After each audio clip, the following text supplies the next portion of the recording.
Speaking on the sidelines of this year's ASEAN-related summit in Laos, President Yeol and Japanese Prime Minister Shigeru Ishiba pledged to promote bilateral trade partnership and security interests.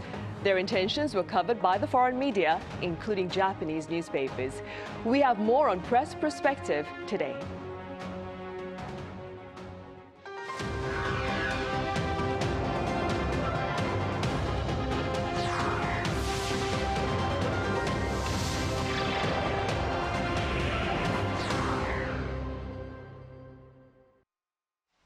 Hope your work week is off to a good start. You're watching Press Perspective for this Monday, October 14th here in South Korea. I'm Min Sunhee. Today, our panel, consisting of a member of the Japanese media and a pundit on international relations, touches upon prospects of South Korea's ties with neighboring Japan, where a new leadership entered office at the start of this month. For this, I have Koichi Yonemura, the Deputy Foreign News Editor at Japanese daily The Mainichi, live on the line. Koichi, it's a pleasure to have you with us. Hi, thank you for having me. I also have Dr. Pan Gil-chu at Ilmin International Relations Institute, live on the line as well. Dr. Pan, welcome. Good afternoon, good to be with you. Right. Koichi, we'll start with you. Let's begin with details of the coverage of the summit by the Mainichi. Yes, one of my colleagues went to Laos to cover this meeting, and according to him, first of all, they agreed on confirmation of shuttle diplomacy.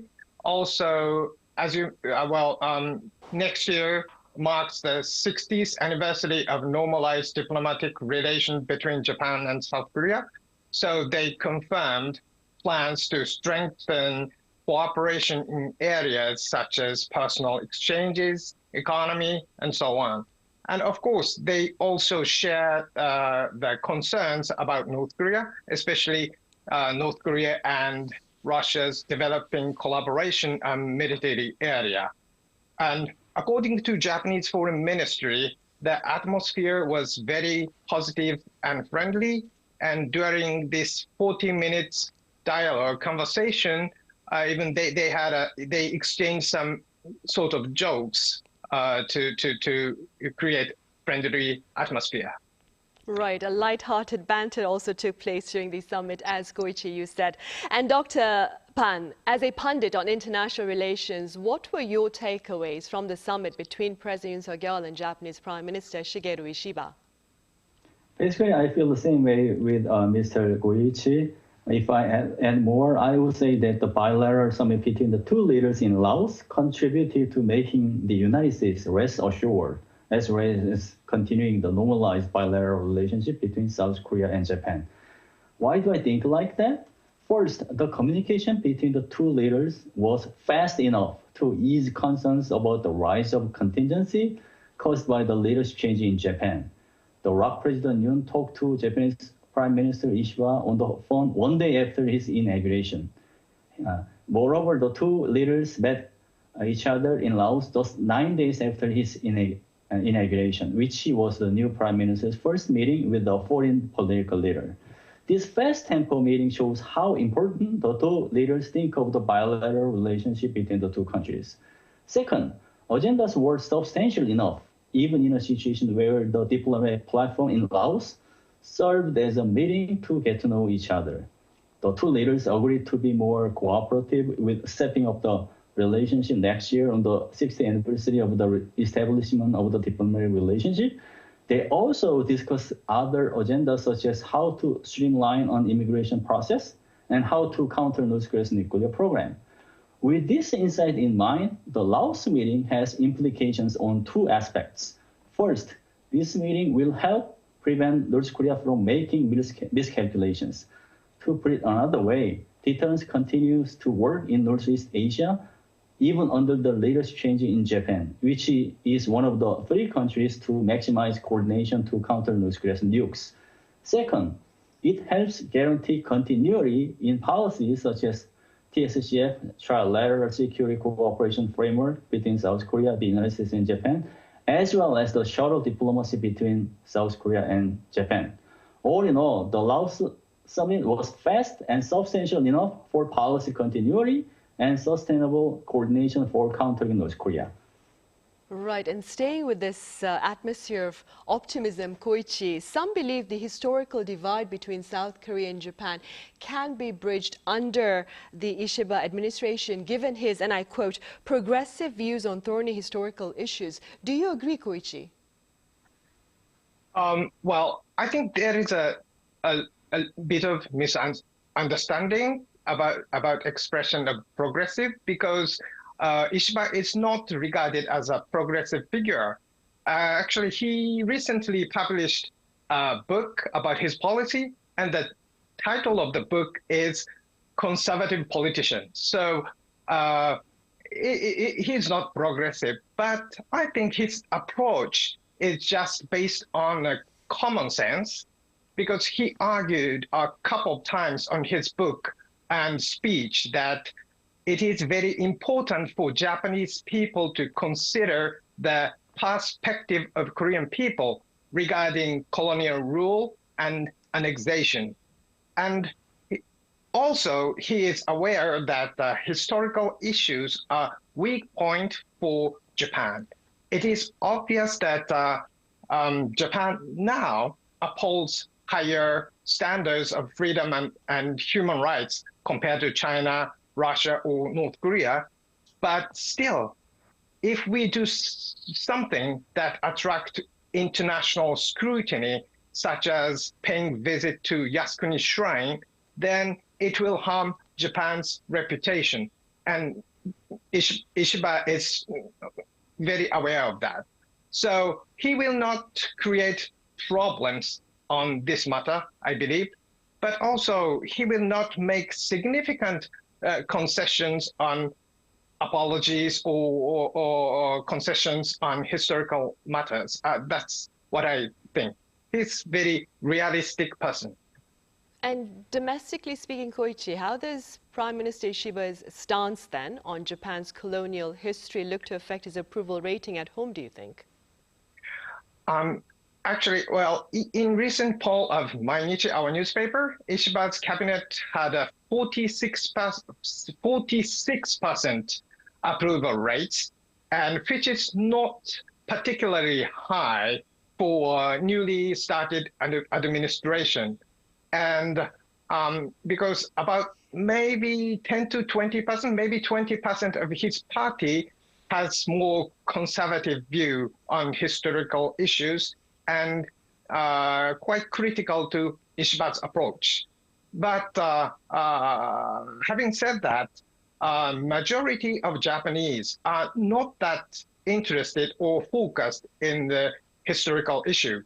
Even when then Prime Minister Abe visited Yasukuni Shrine in 2013, 68% of people felt Japan should consider diplomatic consequences. Therefore, Ishiba's common sense stance on historical issue is unlikely to harm his popularity. And key focus of the upcoming election, we are expecting voting day on October 27th. And the key point is more about Ishiba's economic policies, or how he deal with recent political money scandals of his party rather than historical issues. Right, so much more focus is being placed on domestic issues then. Meanwhile, Dr. Yes. Pan, moving ahead then, how does reconciliation over historical matters between the two countries look to affect security initiatives between Seoul and Tokyo, especially in light of Beijing's assertive posture and, of course, Pyongyang's aggressive stance amid its military pact with Moscow? From the viewpoint of South Korea, reconciliation over historic matters and security cooperation are equally important, but are treated separately. Under the Kishida administration, South Korea and Japan upgraded security cooperation as part of an effort to counter North Korea's nuclear threat, which was initiated by the Yoon administration. Some assert that these agendas were not equally treated, although bilateral cooperation on security is upgraded indeed.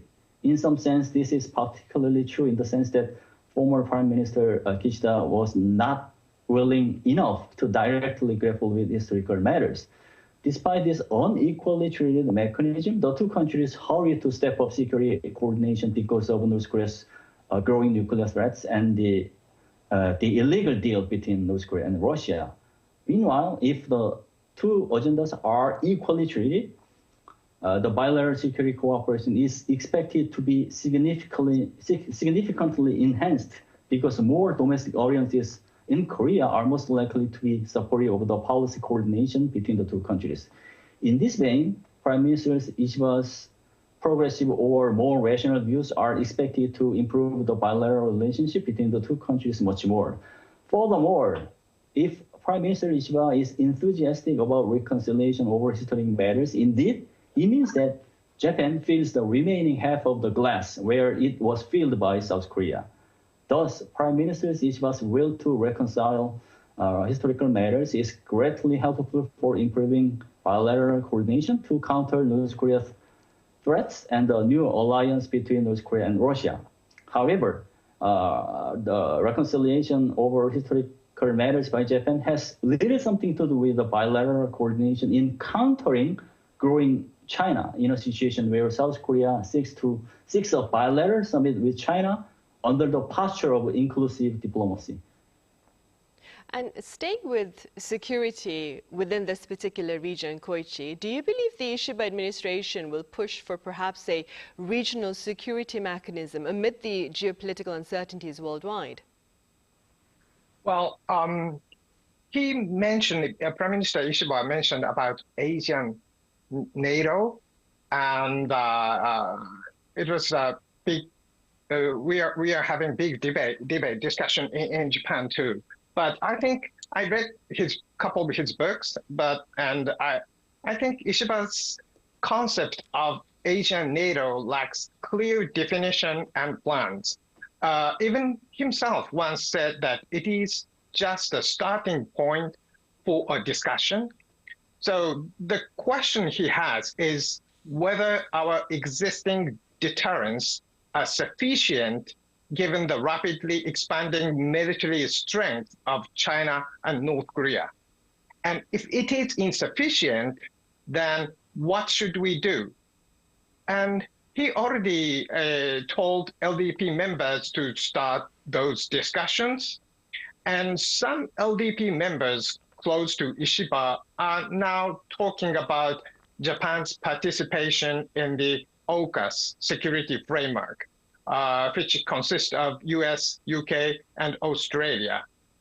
So I think the word Asian NATO has surprised many of us, but I think that Ishiba will take more realistic step by using already existing framework, such as a US-Japan alliance or US-ROK alliance or US-Philippine alliances. Right. In the meantime then, Dr. Ban, speaking within your capacity as a scholar, what are your thoughts on the formation of an Asian NATO, and should South Korea support such an initiative? Well, practitioners or political leaders could suggest their policy ideas at any moment if they have some ideas. Laying out policy agendas is not a problem at all. However, I think the initiative of an Asian NATO is not only too early to become a substantial policy as of right now, but also hard to become one in the near future for three reasons. First, as opposed to the European countries, since there is no unified or clear identity in Asia, it would be implausible to form one unified alliance architecture in Asia. Defense integration is hard to achieve without cultural and societal integration. That explains why collective defense under the name of NATO was formed, but it was not in Asia in the wake of World War II. Second, the difficulty of defining a clear enemy in Asia hinders collective defense from being made. Alliance formation requires the designation of a visible enemy. Collective security like the United Nations is possible without defining a clear enemy because any member state could be a targeted enemy if it violates rules.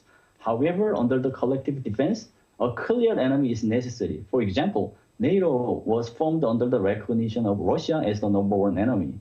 If this is the case, which country on Asian NATO would define as an enemy is hard to answer. Third, the current international order makes it hard for an Asian NATO to become a substantial agenda.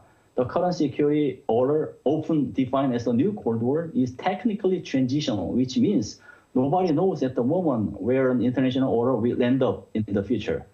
It would be a bipolar system, a multipolar system, or a unipolar system. Thus, transitional international order increases instability and uncertainty. This transitional mechanism steps up differentiated measures like bilateral cooperation and like-minded coordination. In this vein, forming collective defense in Asia is hardly expected due to the nature of the transitional international order. With this insight in mind, I would say that South Korea should be careful not to support on Asian NATO, particularly in a situation where the UNC, United Nations Command, could be targeted as one of the candidates to serve as a basic platform to improve such an organization. Right, I see. Meanwhile, Koichi, President Yoon Suk-yeol, for his part, has been praised for his persistent efforts to enhance Seoul-Tokyo ties. That being said, and speaking as a member of the Japanese media, what are your thoughts, Koichi, on the Yoon administration's commitment to promoting partnership with Japan? Well, the current improvement in Japan-South Korea relations, I think it stems from President Yoon's decisions regarding wartime Korean labor issue. And if I were to assess contributions, President Yoon deserves 70% and Prime Minister Kishida maybe around 30%, because, you know, when it comes to a historical issue between Japan and South Korea, public opinion in South Korea is always more difficult. So President Yoon did a much more difficult job to improve our relationship. And I think President Yoon's view on Japan is based on realism. The security environment in East Asia does not allow us, I mean Japan and ROK, to keep fighting each other. We need to cooperate and share our views and information. So I think President Yoon, because President Yoon understands this point, so he made some progress on improving Japan-South Korea relations. Right then, Dr. Ban, beyond bilateral security interests, what are the economic gains for both South Korea and Japan in light of stronger diplomatic relations? Honestly, I have to say that the improvement of political and diplomatic relations serves as a driver to promote economic cooperation between the two industries as well. For example, industry bodies of both South Korea and Japan have recently been improving communications for future economic cooperation. On 18th October, the FKI, Federation of Korean Industries, is scheduled to hold a meeting with its Japanese counterpart and discuss many agendas, including sustainable society and trade investment. Moreover, amid the growing new corridor mechanism, countries tend to grapple with economic security issues like supply chains and semiconductors, while taking advantage of various diplomatic platforms, which means diplomatic improvement leads to economic gains. This mechanism is expected to be much more synergic in a situation where both South Korea and Japan are developed countries. I would say that coordination in defense industry could be included on the agenda for cooperation between the two countries if Seoul and Tokyo continue to improve their diplomatic relations and firmly institutionalize this bilateral coordination. In particular, improving relations between South Korea and Japan have been contributing to the coordination of Block 7SC, which is known for its vast gas reserves and oil. For example, South Korea and Japan have recently had a meeting for the first time in about 40 years to grapple with the issue of extending the JDG, Joint Development Zone. In a nutshell, diplomatic improvement matters for economic gains as well. Right, for sure then. Koichi, beyond security and trade then, do you believe soft power in the form of music, movies, dramas, books and more will perhaps continue to keep bilateral ties on track as the two countries, like you mentioned earlier, celebrate 60 years of diplomatic relations next year? Of course, soft power exchanges enhances familiarity between citizens. And recently, Korean author Han Kang received the Nobel Prize in Literature, as everyone knows. And many of her works have been translated into Japanese, and she has been a beloved writer in Japan since maybe like 10 years ago, 2015, 2016. And K-pop, K-dramas, and K-literature have already established a strong presence in Japan. And in Japan, my generation, not so many Japanese speaks and read and write Koreans, but younger generation, my daughter's generation, there are so many people who can read and write and speak Korean. So it's a big difference. However, it is crucial to stabilize political relations alongside soft power cultural exchanges, I think. And both Japan and South Korea are situated between the two relatively unstable powers, I mean, US and China. And our survival depends on mutual cooperation because we are standing at a very similar position.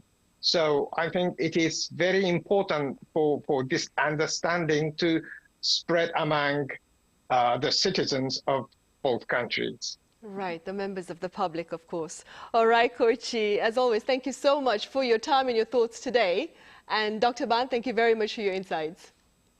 Thanks for having me. Thank you. Right, well, that is all the time we have for this Monday's edition of Press Perspective. We return same time tomorrow, that is Tuesday, so do join us then. Thank you for now.